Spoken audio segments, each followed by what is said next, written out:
Hi everyone! If you're new here, I'm Allen with Earthglow, and this channel is all about sharing the joy of candle making.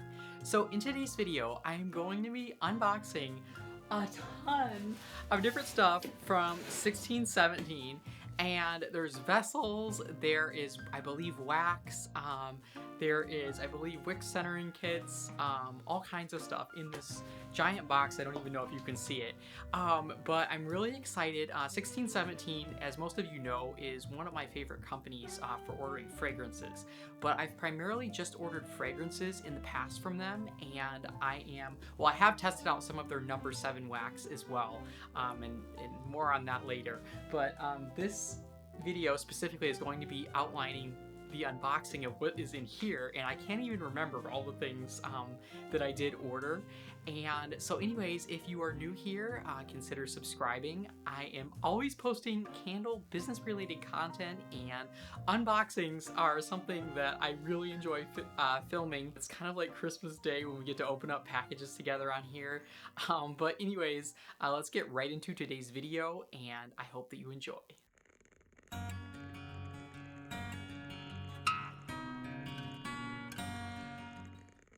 By the way, before we get into the unboxing, I just wanted to mention that if you do hear like beeping sounds and kind of construction noises, it's because we do actually have some construction workers outside just on my street kind of doing some repair work to the roads. So if you do hear some of that going on, just, you know, try to ignore it the best that you can. Hopefully it doesn't get in the way of the video. Okay, so here we go! And as most of you know, 1617, along with most other fragrance companies, they do use these biodegradable packing peanuts, which they're primarily made of cornstarch, and you can just dissolve them in water, and they will biodegrade before your eyes. It's pretty cool if you haven't ever seen it.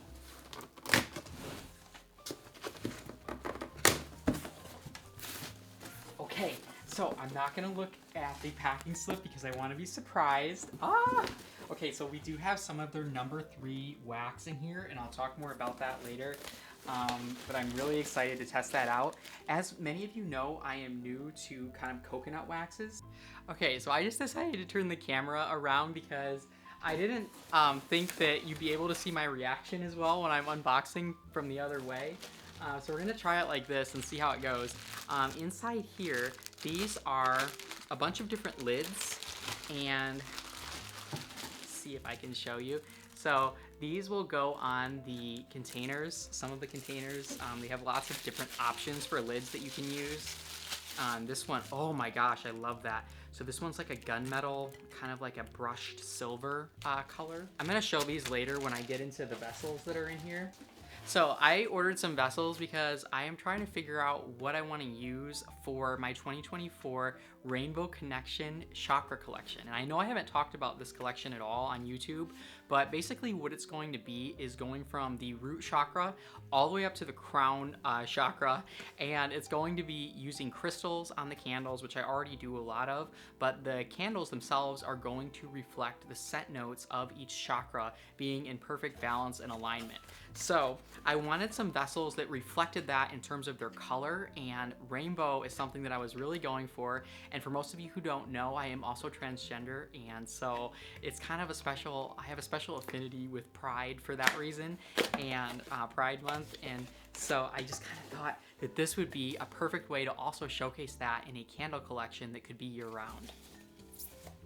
Oh my goodness. So this is the Evermore cylinder in the color Black Iridescent, I believe it's called, and this is absolutely stunning. I don't know if you all can see, but it's like a very rich gold color, and then it fades into pink, orange, and then it has like some blue and teal at the base.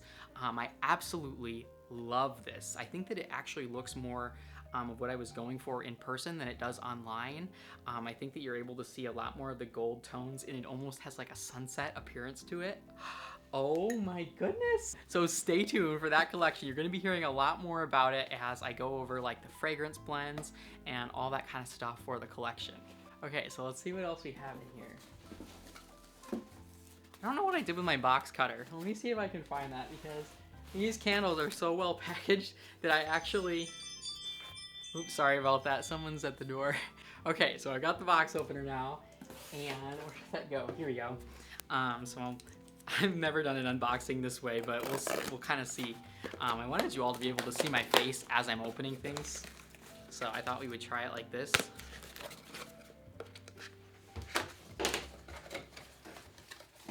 Okay, oh my gosh.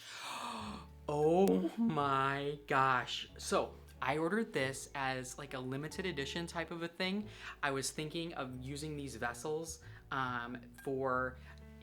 it's actually for the Alistair fragrance by 1617, and I wanted to use it as a limited edition called La Forêt, which in French means the forest. And oh my gosh, I feel like Alistair would be so perfect in this vessel. Just super bougie and luxe, and definitely something that you could double wick or possibly even triple wick if you use like the CDN2 series, the CDN2 wicks from the CDN series. And I love this. So they have these in a bunch of different colors. I was most drawn to the black with the white, but I was also really drawn to the one that they have called Arabesque, which is like pink. It's like a pale pink. It was sold out at the time that I was ordering, but oh my gosh. So this vessel is one of their new passion prints, I believe, and this is a new series that 1617 has. It's kind of not brand new, but a more recent series that they've come out with. And there's like a gold one, and there's all sorts of different colors. But like I said, this black with white was just the one that was most my vibe. So of course, this is what I had to go with, and I'm so excited. I'm definitely gonna be ordering a case of these for the Alistair fragrance, which again, I'm gonna mark it as the forest, and I'm super excited for it. Ooh, so we have some fragrances. So I have all their new fragrances now. So many of you had asked me when I was gonna be trying out 1617's new fragrances, As Fate Will Have It, and the other two new ones that they have as well. I told you all that I was on a break from buying fragrances for 2023 just because I have a lot of oils that I need to use up, and they don't last very long. Most fragrances have a 6 to 12 month shelf life, and I don't like waste, so most of you know that I wasn't planning to buy any oils, but 1617 did reach out to me and offer to send me their new fragrances. They know that you all enjoy this content so much on my channel, and they know that I really wanted to try these oils, so I'm super excited. And their fragrances do all come in glass. They're one of the only companies that does that. Brambleberry does that as well, which I think is really nice, as long as they're packaged really well, which these definitely are. You have to kind of work to get them open, which, I mean, I'm not gonna complain about.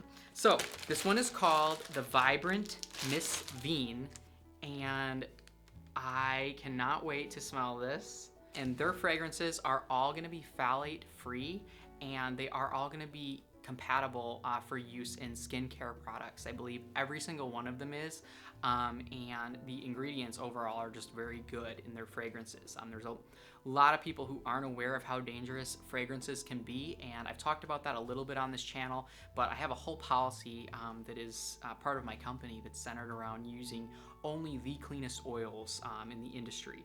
And they put right on the bottle the usage rates for soap as well as lotion and candles. So for candles, you can use up to 12%, and then for soaps, you can use up to 19.7%, and then for lotion, up to 34.89%. You'd never want to use anywhere close to those amounts. Typically for like a lotion, you'd use like 1 to 3%, and for a soap, it's usually going to be around 5%, which is a good average for most people in cold process. But yeah, so that usage rates more or less tell you the maximum amount that you can use in order to be IFRA compliant, and that's really important if you plan on selling your products or using them at home and you want to be safe about it. Ooh, okay, so this is going to be, and I think this is As Fate Will Have It. Yes! So this is their very first gourmand fragrance. Gourmands, as some of you know, are very difficult to do in a luxury marketed line, and I'm super excited to smell this oil. Okay, and then next up we have the cylinder wick stabilizing kits, and I just wanted to try these out because when you are doing a double or a triple wick, it can be very difficult to get an accurate centering, and something like this you would just put in the bottom of your jar when you're wicking, and then you'd put your wicks in, and then this top portion would be used to fasten your wicks on there. And I'll demonstrate how to use these when I actually end up making a candle in here, but I think that they're almost essential. You can usually eyeball a single wick, at least a lot of people can. Some people, it is really important to have a wick centering tool, but when you get into double and triple wicking, it's almost essential to have something like this. These are by Design House, and because it's actually a safety hazard if your wicks do get off center, because they can disproportionately make your candle hot, and certain areas can go above that 170, which is kind of the maximum amount that you ever want your candle to get for safety reasons in someone's house. Okay, and we got another fragrance in here.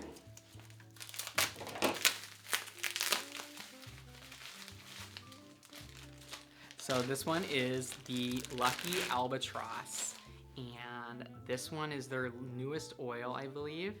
And this one I think is going to be more of a cologne like scent, and I'm really excited. I love the Grand Dome. I'm probably not saying that right. I'm terrible with French, but I am super excited to smell this. And again, you can see right in the bottle the usage rates for candles, soaps, and lotions, which is super, super nice to be able to have right on there, so you don't even have to find the IFRA certificate. It's just right on your bottle. Okay, and then next up we have the number 3, and I did just want to try this out. So this is going to be an exclusive blend of natural waxes, and it is going to be primarily coconut wax, which is really cool for ecological reasons. And there is also going to be some soy wax as well as RSPO certified palm wax, and that's really important due to deforestation, to make sure that if you do have palm wax, same case with soap, to make sure that it's RSPO certified, just so that way you are being ecologically sound. And there is also a small amount of food grade paraffin, primarily for stability and body. And number 3, they do recommend using the CDN wick series with, which again, that's the Cotton Stabilo wick series. It's going to be a cotton wick with a paper filament, and they will curl at a 30-degree angle. So kind of more like that, as opposed to the CD wick series, which is going to curl at more of like a 60 to a 90-degree angle, and that is not going to be as aesthetically pleasing. I'm actually working on switching over to the CDN wick series in my own line, just because I think that they are more aesthetically beautiful, and they come in much smaller sizes where you can double and triple wick them, and you are still able to get that benefit of a wick that is made for those viscous natural waxes, but also something that's going to burn really, really well and look aesthetically just stunning. This wax, 1617, did say you can treat just like their number 7 wax, where you heat it slightly past 200 degrees, and then you'll add your fragrance at that temperature and stir for 20 to 30 seconds, and then pour immediately. You will get smooth tops almost every single time, and in my experience it's like 100% of the time, but I'm just saying almost, because I mean it's a wax, so but it's pretty foolproof. The melt point of this one is also higher, which is really nice for shipping. The melt point is 124 to 127, which for a coconut wax, wax that's predominantly coconut, that is really good. Coconut waxes tend to need to be blended just because they do have oftentimes that lower melt point, which can be really challenging in the summer. Coconut 83 is like that, and that's why a lot of people tend to blend that one with the SP487, which I've been experimenting with in my own testing as well, and I'll talk more about all that in a future video. I just want to show you, so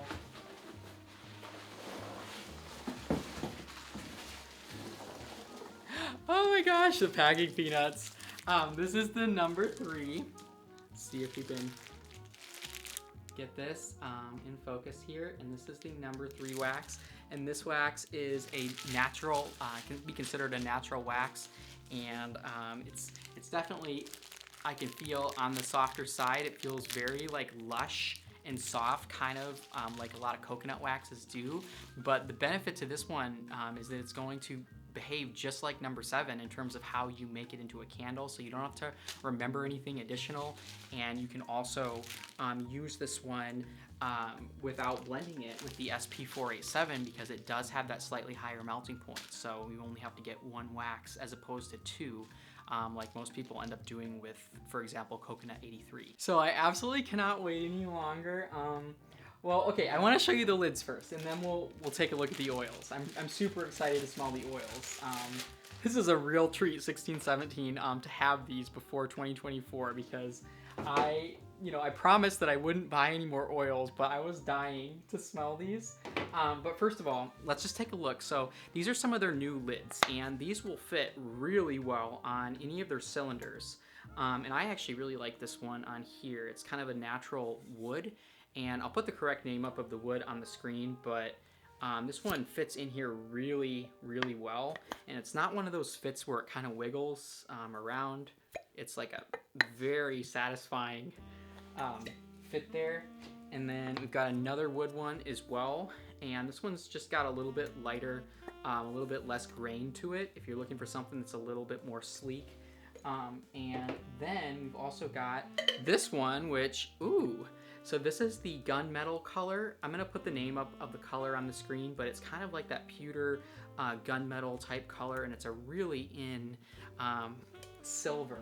And the last one we've got here is this really sleek black. Like, it's not a jet black, but it's almost like a charcoaly black, and it's gorgeous as well. And you also get that really satisfying fit with this one too, to where it will pop right in there and it is not going anywhere, but it's also very easy for people to be able to remove.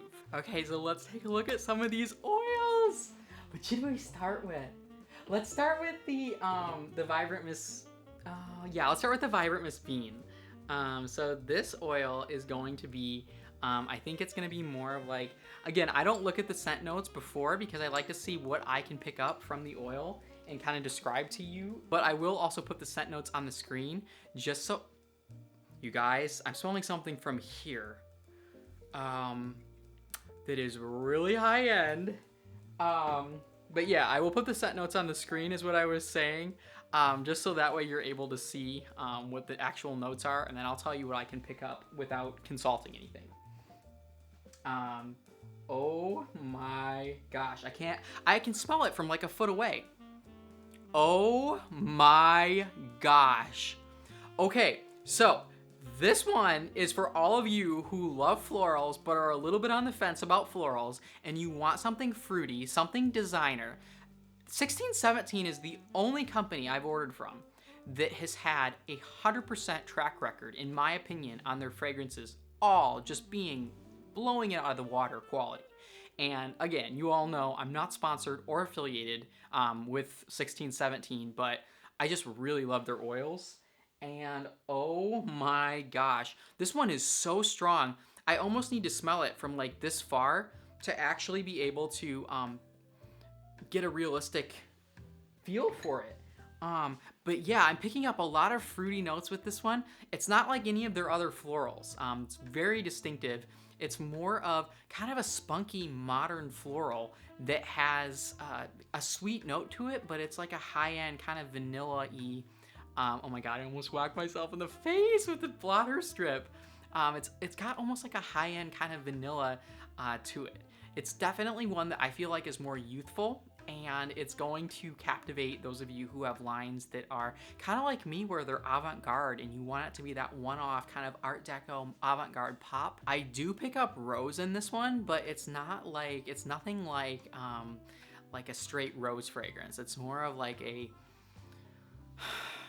aged kind of, you get kind of like a rose essence in the background, and you get kind of like a linen to this one almost. I don't know if there's linen in this, but it has that kind of fresh feel to it. Nothing like Eternal or like Persephone.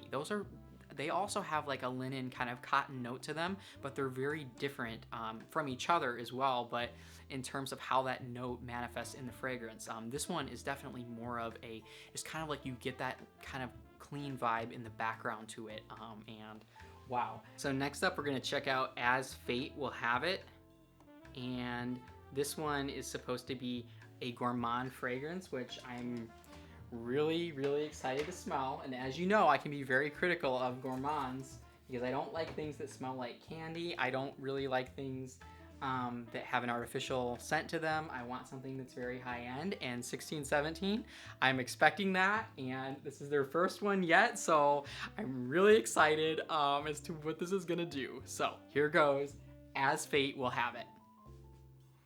Oh my goodness, you guys. Oh my gosh, I would wear this. I would wear this. And I've said that about a lot of 1617's oils. I would wear them as like a cologne perfume. For me personally, not like the floral ones, but like, oh my gosh, this is designer perfume. This is designer perfume in a fragrance. Oh my goodness. This might be my favorite scent that I have smelled from this company. I don't even know what I'm smelling. So I'm getting like an almond amaretto type note to this one, but it also has like that cherry merlot essence to it. I don't know if there's cherry in this fragrance, but I'm getting like a really rich, and it doesn't smell like a cookie though. It smells like something that you would wear. Again, it's like a designer perfume type of a scent, but gone gourmand. And I'm picking up cherry. I'm picking up like a rich, dark vanilla, like a dark Tahitian vanilla or something, but like a vanilla bean almost to this one. And I'm also getting that almond kind of amaretto note, but not in like a food type of a way. And the last oil is Lucky Albatross. And this one is their latest oil. And it's supposed to be more of a masculine kind of cologne type of a scent, but you will also get, I think, like some fresh kind of notes to it as well. I'm hoping that this is something that kind of has a strong bergamot note to it, and it just kind of has that spunky, fun aesthetic like the name suggests. And yes, yes, and yes! Okay, you guys, this is definitely something that has a fruity kind of bergamot petitgrain note to it. I'm getting citrus as a top note here, kind of some lime, citrus, zesty kind of notes. I'm almost picking up some spices. Like, I don't know if there's allspice or I don't really get clove. It's more of like a ginger nutmeg type of a vibe. And maybe even a little bit of like black cardamom. I'm really curious what the notes are on this one. I'm gonna have to look it up, and I will put the notes up on the screen so that you all can see. They should already be up there. But this one is definitely like a citrusy, but yet spicy type of a scent. This actually reminds me of what I was going for in my Buenos Aires candle, which is a blend of, I use Calle 23, but then I use several other oils with spice notes to them to kind of bring that sultry, kind of Latina vibe that I was going for in that candle. And wow. Okay, so I will keep you all posted on these with the hot throw, but that is going to be all for today's video. And thank you again to 1617 for being so generous in sending me some of these oils and samples, and I cannot wait to order more of those vessels.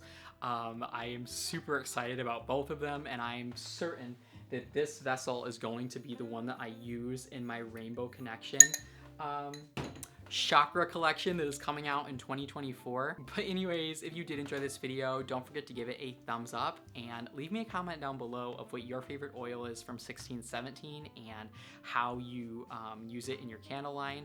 I use a lot of their different oils. They are some of the staples in my Wanderlust collection, and I have whole drawers of just their oils because I'm that obsessed with them. The hot throw on all of their fragrances is out of this world, with the exception of Kathmandu and Lombard Street, which I recommend using as blenders. And Kathmandu is one of my all-time favorite blenders as well. But yeah, aside from those two, all of their fragrances are going to give you an exceptional hot throw in pretty much anything you put them in. I've tried them out in 464 soy. I've tried them in my beeswax soy and cocoa cream recipe, as well as number 7, and I've tested them out in several other waxes as well, and they're just universally very, very strong oils. But anyways, I hope that you all enjoyed this video, and I'm sending all of you peace, love, and light, and I'm wishing all of you happy candle making.